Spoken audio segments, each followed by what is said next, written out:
70 ఏళ్లపై పడిన మా గోడను ఈ ప్రభుత్వం పట్టించుకోదంటూ విజయనగరం కలెక్టరేట్ వద్ద ప్రభుత్వ పింఛన్లదారులు ధర్నా నిర్వహించారు।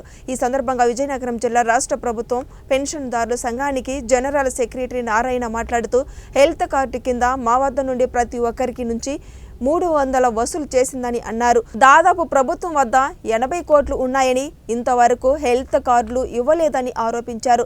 తక్షణమే పింఛన్దారులు డిమాండ్లను పరిష్కరించాలని కోరారు। ఈ కార్యక్రమంలో పెన్షన్ సంఘాల నాయకులు, కలెక్టరేట్ కార్యాలయ సిబ్బంది తదితరులు పాల్గొన్నారు।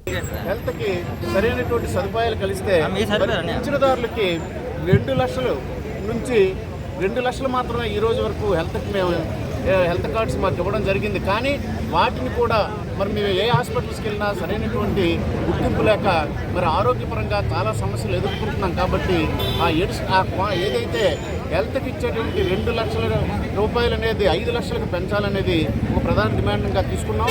ముఖ్యంగా ఈ హెల్త్ కార్డ్స్ విషయానికి వస్తే మా దగ్గర నుంచి ప్రతి పెన్షనర్ దగ్గర నుంచి 300 రూపాయలు 225 రూపాయలు చొప్పున ప్రభుత్వం కలెక్ట్ చేస్తుంది। సుమారుగా 81 కోట్ల రూపాయలు మా యొక్క ధనాన్ని మా దగ్గర నుంచి కలెక్ట్ చేసి కనీసం ఆ డబ్బులు మాకు పెట్టిన మా యొక్క ఆరోగ్య సమస్యలకి పరిష్కారం ఉండేది। కానీ ప్రభుత్వం ఆ విధంగా కూడా చెల్లించడం లేదు। కాబట్టి దాన్ని వెంటనే మా యొక్క 2 లక్షలు ఏదైతే లిమిట్ ఉందో దాన్ని 5 లక్షల రూపాయలకి పెంచాలని, అలాగే అన్ని హాస్పిటల్స్లో గుర్తింపు పొందిన అన్ని హాస్పిటల్స్లో కూడా మా యొక్క పెన్షన్దారులు వెళ్తే వాళ్ళకి వైద్యాన్ని అందించాలనేది ప్రధాన డిమాండ్గా తీసుకుంటూ ఈరోజు ఈ ధర్నా కార్యక్రమాన్ని మేము ఏర్పాటు చేయడం జరిగింది।